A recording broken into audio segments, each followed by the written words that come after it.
Margaret Nduta hakuwa a new recruit wa kwenda Saudia. Margaret Nduta amefanya Saudia for 7 years na akaretire. So alikuwa anakuja nyumbani for yani kukaa. Alikuwa amesema arudi Saudia after 7 years. So wakakutana na mwanaume mmoja anaitwa John Njoroge. Huyu John Njoroge ndio boss wa kusafirisha hiyo dawa.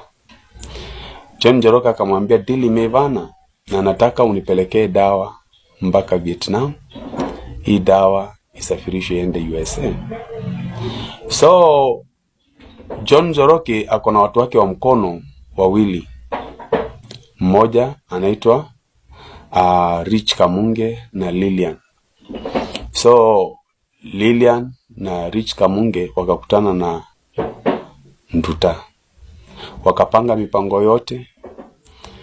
Wakamwahidi pocket money 167,000 ambayo Lilian alipatia Nduta. Nduta alipewa pesa 167,000 by Lilian. Kutoka hapo dawa ilikuwa isafirishwe kwenda Vietnam, ipite kwa nchi zingine mpaka ifike Amerika. Kule Vietnam mwenye alikuwa receive hiyo dawa anaitwa Jane Mwangi. Na so wakasema hawawezi pita International Airport ya Kenya JKIA kwa sababu security ni very tough. Wakaamua watenda na basi mpaka kule Ethiopia. Walipofika Ethiopia, hao ni watu watatu sasa. Lilian, Rich na Nduta. Wakaenda mpaka Ethiopia. Wakiwa pale Ethiopia, Nduta akapewa vitu zote zinafaa kusafirishwa, akawekwa kwa ndege ili aelekee wapi? Vietnam. Kwa nini watumie Vietnam? Kwa sababu huko Vietnam stories za drugs ni very very rare. So ndege ikitoka Vietnam ikilanda Amerika, hawashughuliki sana na mambo ya kuangalia madawa sana juu kwa hiyo inji it is very rare. Kama ingetoka Kenya ama South Africa ama Nigeria ama obviously that is the first search yenye itafanywa. So wakasema watapitia inji na wakafanya hivyo. So venye ndege ilichelewa, ikaland Vietnam late. Ilipo land Vietnam late, huyu Nduta bado ni mgeni huko.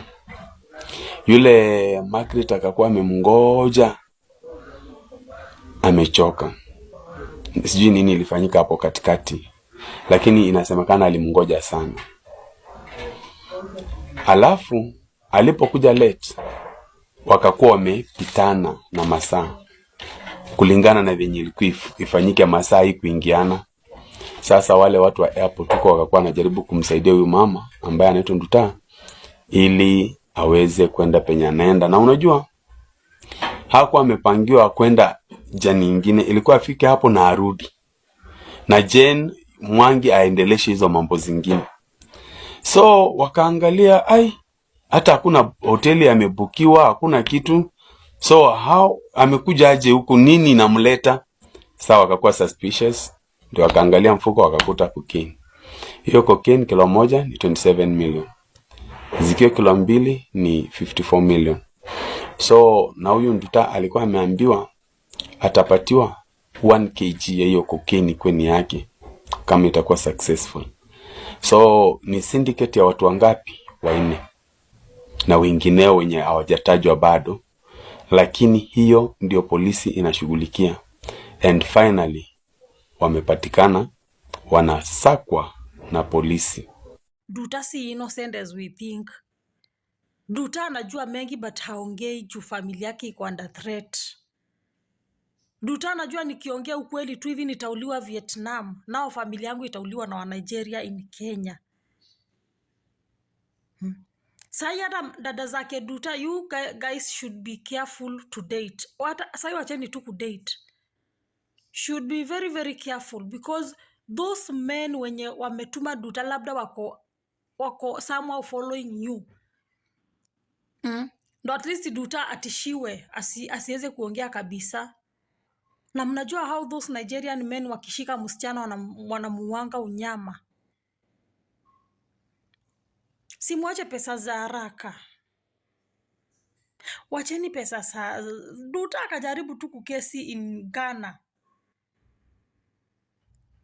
So mnakumbuka kuna socialite Mkenya alikuwa anaitwa Pesh Lama Penina something, alifungwa Ghana for 10 years and in 2023 akaachiliwa.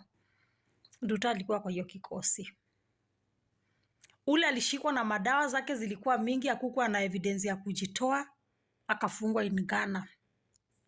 Kwa hiyo pilika ya kukesi, Duta akaponea with a innocent face. Duta kona very very innocent face, akaponea.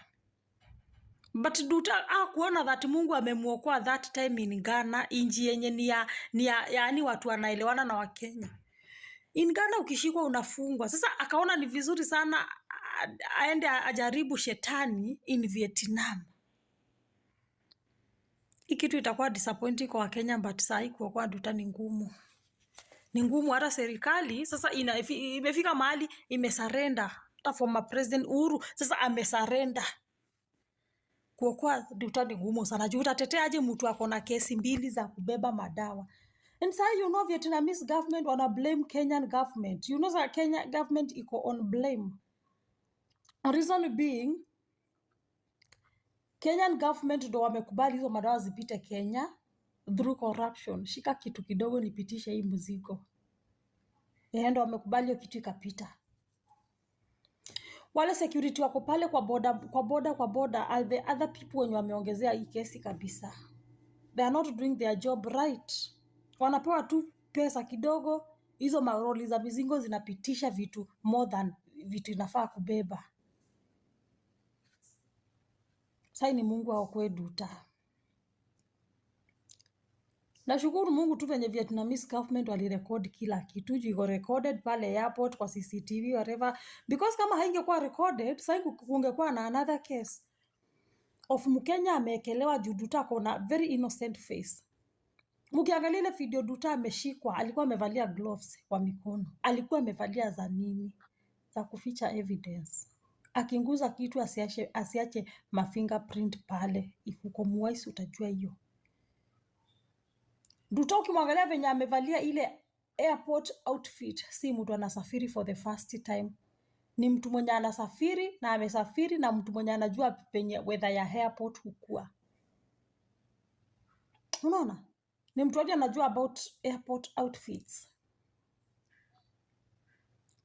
Sasa imeibuka ingine Duta alikuwa na kesi Ghana, guys. Kwa Duta